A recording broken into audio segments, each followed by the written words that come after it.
a video on something I want to have a faff around with.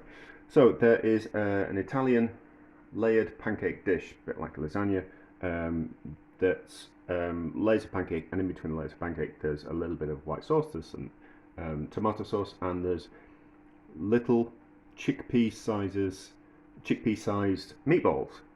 So I had a go at it. It's very nice.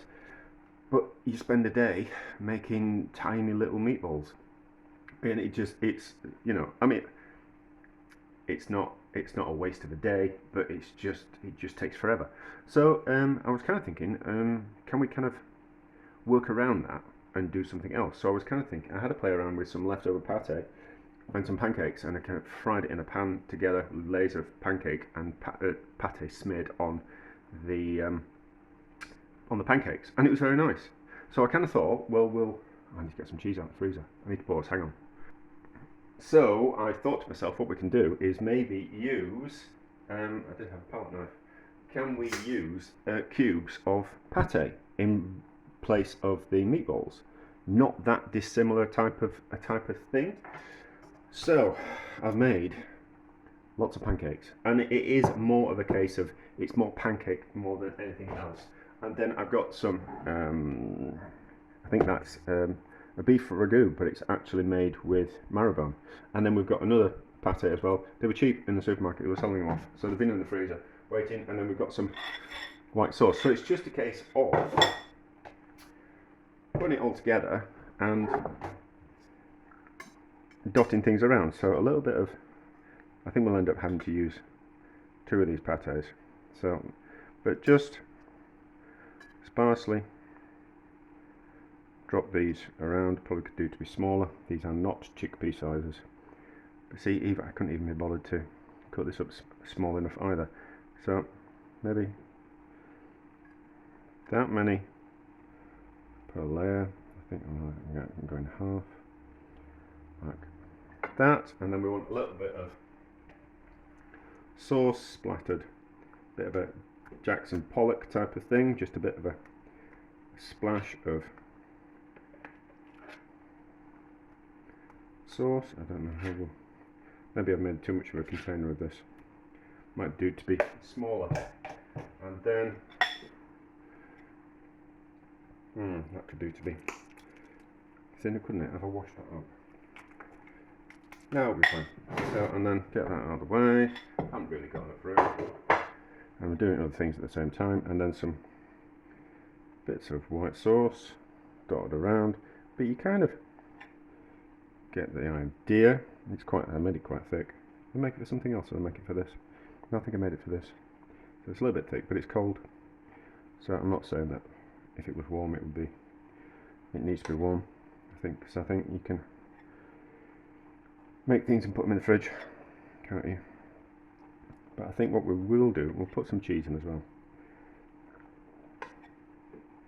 But I just kind of thought, if we can make it a bit easier, like, so you could buy the pancakes, you could buy the white sauce, you could buy the pate, you could buy the tomato sauce, and build it up like that. So, wipe my hand, get out the grater, and then we want a little bit of cheese. Looks always like it's been, there's some pre-grated bits in there. That'll be fine. That was from, what was that from last weekend?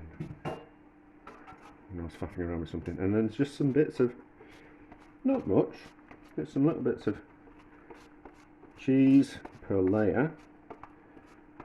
And then it's just a case of rinse and repeat.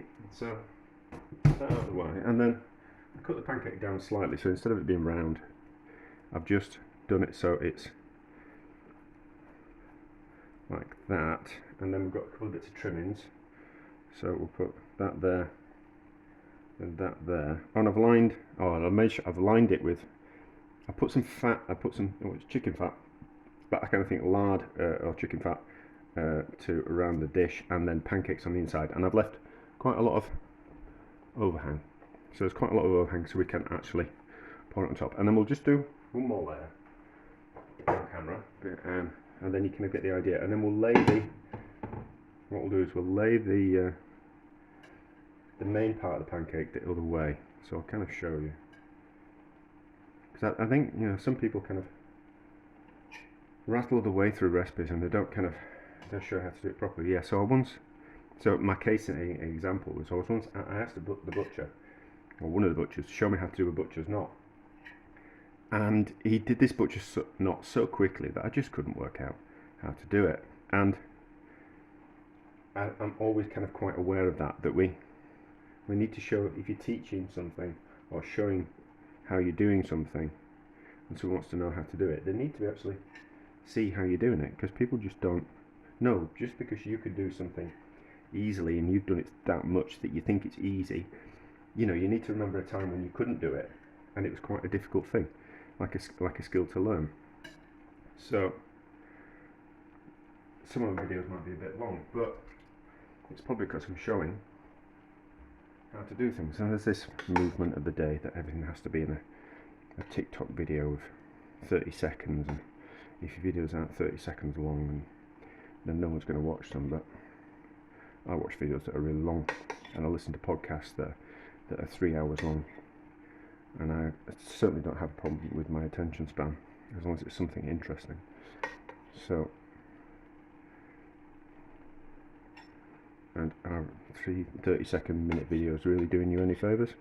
Can't really tell you how to do something that quickly in that amount of time, can they? Anyway, so that and then some splats with the tomato.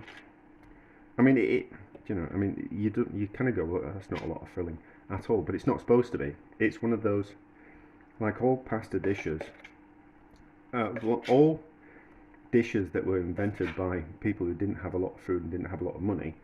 They used things to bulk things out. So think of like a dumpling that you put in on the top of a stew. It's essentially more dumpling than it is stew, because the dumpling fills you up. Even because you haven't got as much meat. I mean, which is what it was like in past times. Or if people haven't got too much money, they haven't got too much money to spend on the meat, so less meat goes in and everything gets bulked out with the dumpling on top. Same principle with pasta. Same principle with rice.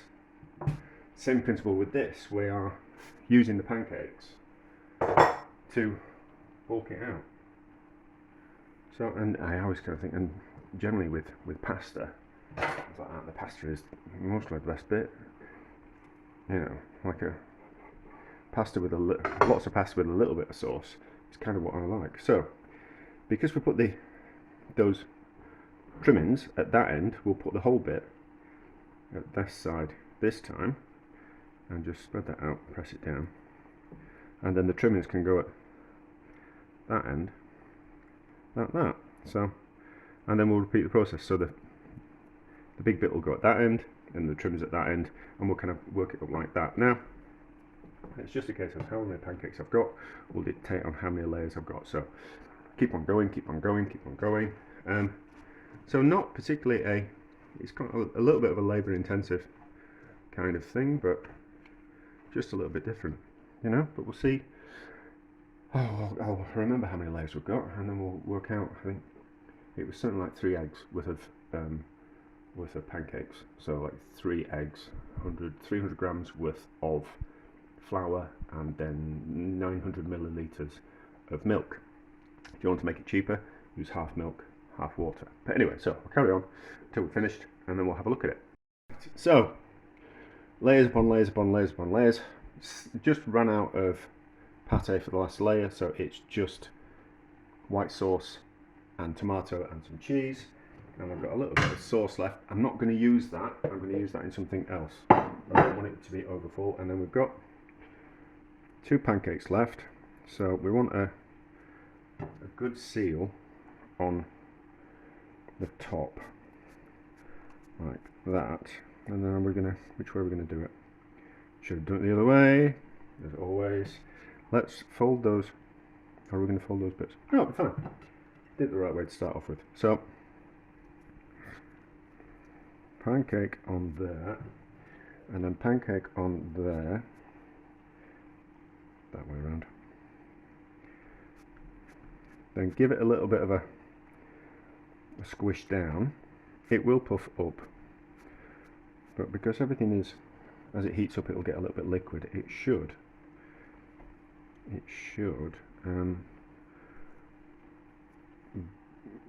kind of spread out between the layers. So pancakes are like that, and then what we'll do is we'll bake it in the oven.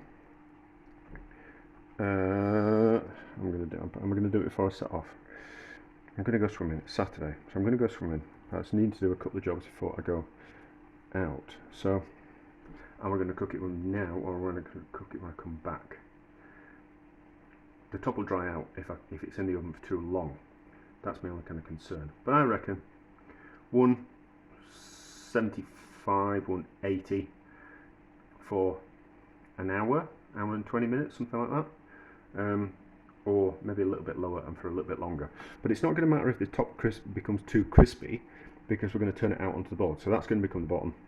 And then hopefully, because we've greased the container, it will come out. So we'll see how that kind of turns out. It will be nice because the things that we've put into it are nice and they all kind of work together. So cheese and tomato and white sauce and meat and pancakes, they all work together. So it's not going to be a case of it's not going to be very nice because we're mixing kind of flavors together. It's going to be very nice, but it just might get a bit too crispy on top. But we've got plenty of layers, so that will become the base. So I'll decide if I'm going to put it in the oven before I set off, because I need to go to the supermarket, I need to go swimming, and I need to go and drop my lawnmower in back at my mum's house. So I might be out of the house for a little bit too long, but I'll be starving when I get in, so I want it to be ready. But I'll decide on that later. So next part of the video will be me turning this out. Right, let's have a look at this and see if we can turn it out. Yeah. Seems to be lots of fat around the outside. I'm slightly concerned that's going to make a mess of my chopping board. We'll have to, what we're going to put it onto. Let's let it cool for a bit, shall we? It's very crispy on top. We'll let it cool slightly, because if we turn that out, it might just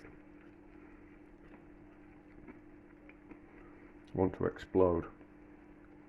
Yeah, we'll let it cool. It'll rest down, and then we'll turn it out. That's what we'll do. Right, let's see if we can turn this over without making a complete mess of it. I don't think I'll be able to turn it over quick enough without burning myself. So, quickly. Ooh, it's going to be. Let's not do it quickly. Let's do it now. There we go. That was easier, wasn't it? Pull the cloth out, turn it round, and away we go.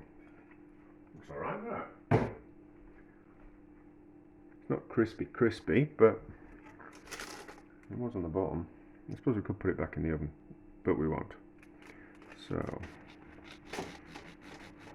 need to sharpen a knife. How embarrassing.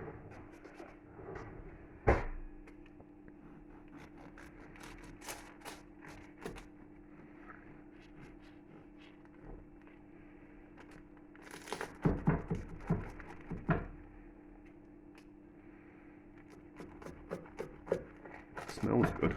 It smells good. Oh yeah, see, I can see the layers. I can see the layers. I'll have to lift it up. Let's use that just to wipe that off. How does that taste?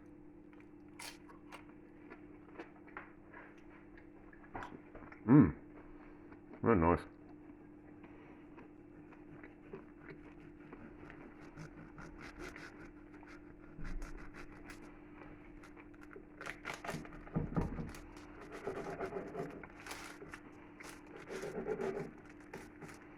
It's held together well. Another chef's treat.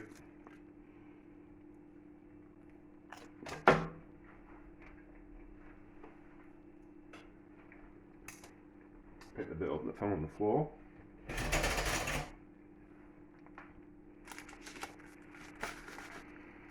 And spatula onto the plate. So let's see if we can hold it up to the camera. Well, there you go. You see the layers there, can't you? You see the layers there. So we'll take a picture of that one.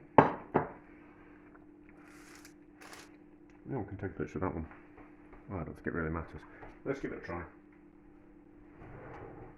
Let's give it a try. So it's not going to be too easy to eat. But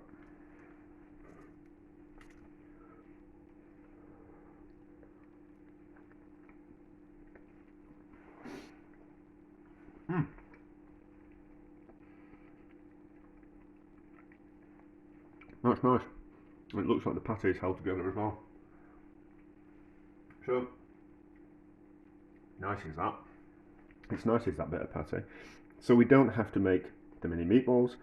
We can use little cubes of pate, which makes that dish a lot easier. It's still a faff, but it is delicious and something a little bit different, but not that dissimilar to a lasagna, is it? But there we go.